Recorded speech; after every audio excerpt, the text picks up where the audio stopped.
Thanks, John, and thanks for your great leadership on this issue. And I'm glad to have Lee Terry from the House with us here. You know, for a long time, the administration was hiding behind this cover that Nebraska was somehow the reason why they couldn't approve this. And of course, we all know that Nebraska is very much for this and has come up with an alternative route.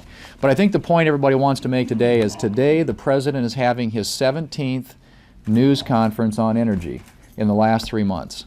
17th news conference on energy. And it's ironic, I think, in a lot of respects that he's actually talking about the Keystone Pipeline. His approval ratings keep going down because I think people recognize that his blocking of the Keystone Pipeline is hurting our gas prices in this country. It is making us more dependent upon foreign sources of energy. It is a national security issue. And so his approval rating has gone down. He's decided now to approve 29% of this. We're hoping that if his approval ratings continue to go down even further, that maybe he'll approve the part that actually connects to the oil. To have a pipeline, you've got to connect to something, as Senator Hoeven pointed out. And in this case, what he's given us is a 29% solution. The President always gets up and talks about how he's for all the above. Actually, he's only for 29% of the above. Ironically, the 29% that doesn't actually connect to the energy source. So, you know, it's a very straightforward issue. I think that the American people understand it, which is why the President's approval ratings reflect the fact that they're very frustrated with the policies that this administration has chosen when it comes to energy and the things it has chosen not to do.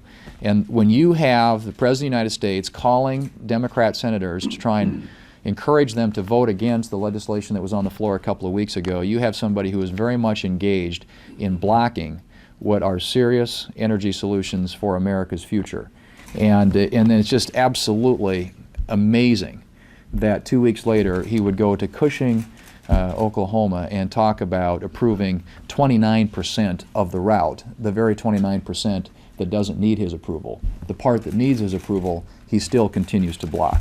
And what he's doing is he's blocking access to American energy, he's blocking American jobs, he's blocking American economic growth for this country and for our economy.